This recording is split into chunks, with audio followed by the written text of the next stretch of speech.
Hello and welcome. You are listening to Pint-Sized Therapy, where we explore all things related to mental health healing, personal growth and development, emotional wellness, and the human experience in pint-sized bites.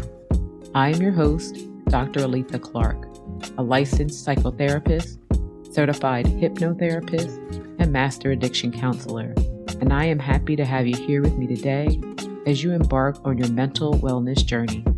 While I appreciate you tuning in, don't forget this podcast is informational only and is not a substitute for seeking out your own mental health counseling with a licensed professional. So join me as we jump into today's episode. Hello, and welcome back to our final episode in this series on codependence. I hope you have been following along these last few weeks and learning about the patterns and behaviors of codependency. Over the past 4 episodes, we explored what codependence is, how it develops, the traits and red flags, and the cost of staying stuck in these patterns. In our last episode, we talked about how to begin breaking that cycle with boundaries, healthy detachment, self-worth, and recovery practices. And today, we're going to bring it all together by talking about healing, what it actually looks like to move towards healthy love. We'll talk about learning self-compassion, rebuilding your identity, defining what a healthy romantic relationship really is, and embracing recovery patterns from CoDA. We'll also be imagining what life can feel like when you're living in freedom from codependence. One of the hardest things for people recovering from codependence is being gentle with themselves.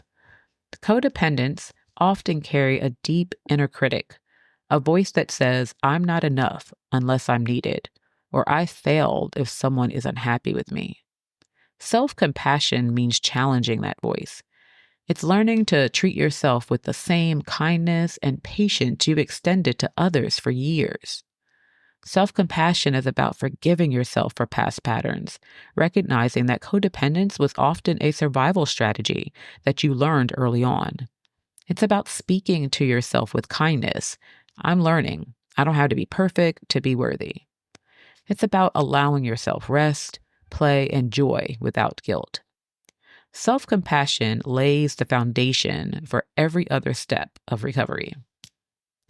Another part of healing is rebuilding who you are outside of the relationship. As we have mentioned in previous episodes, in codependence, identity often becomes defined by roles, as the caretaker, as the fixer, or even as the rescuer. Healing means asking, who am I when I'm not in that role? When we begin to rebuild our identity, we actually start to rediscover our passions and hobbies. We set new goals in our career, in our education, and even in our personal growth. We explore our values and spiritual beliefs, our wants, and even our needs.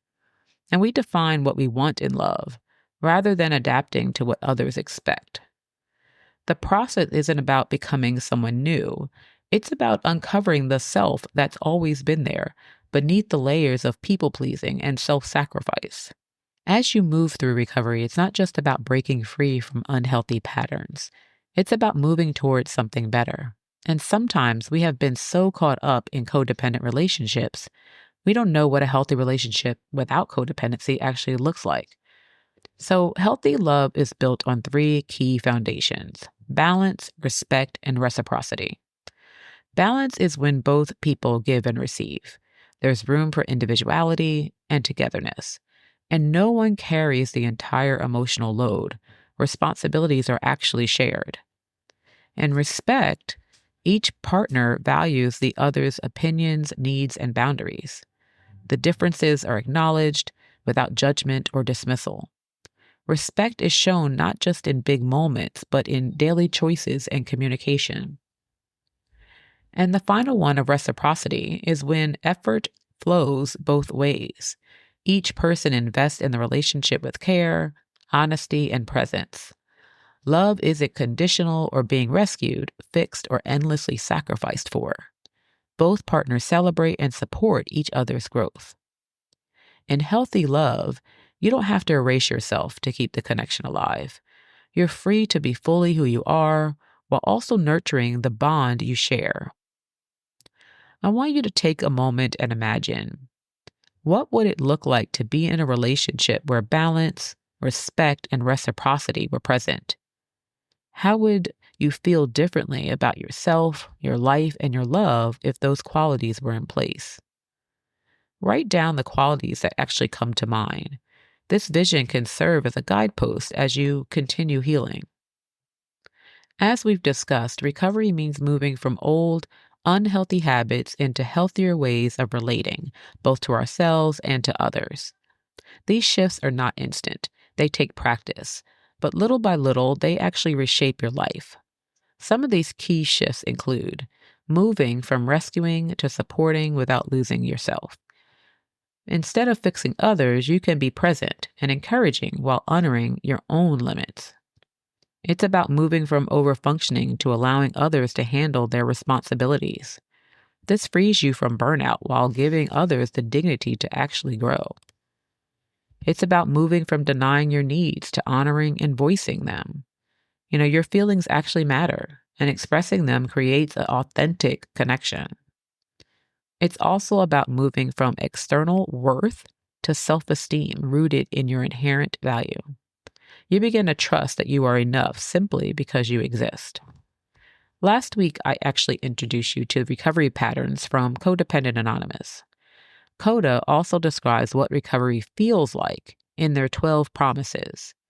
And these promises are like mile markers of healing, and they can serve as a beacon of hope for what's possible on this journey. Here are a few that connect deeply to healing from codependence, and I encourage you to write them down, to reflect on them, to find ways to embrace them daily. A few of these 12 promises are: we will know peace of mind. We will learn to live and love ourselves. We will begin to see that our choices matter and we are not trapped by the past. We will no longer be controlled by the fear of others leaving us.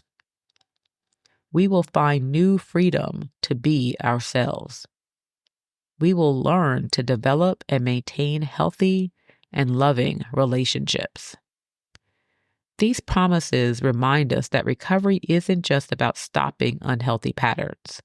It's about receiving the gift of a new way of life, more peace, more self-love, more freedom, and healthier relationships. These promises can be used as a daily affirmation to reinforce your recovery from codependence. So take a moment to think about these promises. Which of these recovery shifts or promises speaks to you the most right now? Where in your life can you already see glimpses of this change happening? What's one small action that you can take this week to move closer to living these promises? A powerful example of healing and identity rebuilding comes from Good Will Hunting. In this movie, Will, played by Matt Damon, is brilliant, but he's guarded. He's hiding behind anger and avoidance. With the support of his therapist, played by Robin Williams, he learns to confront his past and rebuild his sense of self. One pivotal moment comes when his therapist repeatedly tells him, "It's not your fault. It's not your fault." That message is at the heart of recovery from codependence. Your patterns are not your fault. They are learned. And just like Will, you have the power to rewrite your story and choose healthier love.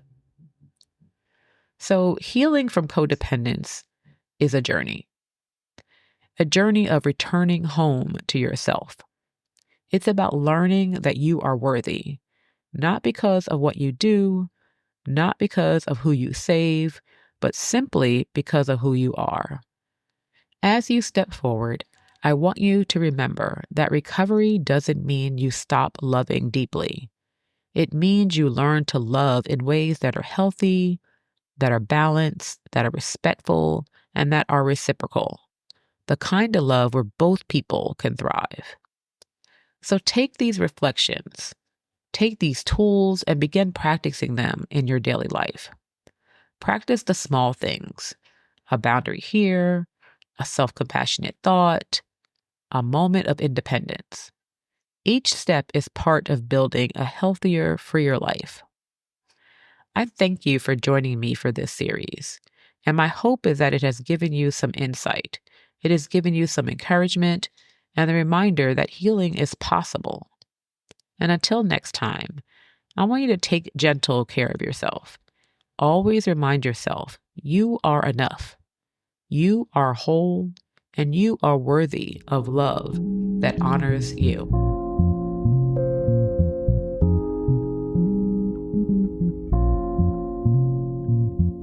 As always, thank you for joining me today on Pint-Sized Therapy. If you found this conversation meaningful, I invite you to leave me a comment, like, subscribe, and share with your family and friends. Come visit my website at pintsizedtherapy.com and my Etsy shop at pintsizedtherapy.etsy.com, where you will find resources to accompany our various discussions and encourage you to continue your wellness journey. Once again, I am Dr. Aletha Clark. Until next time, remember to protect your peace and take care of your mental health.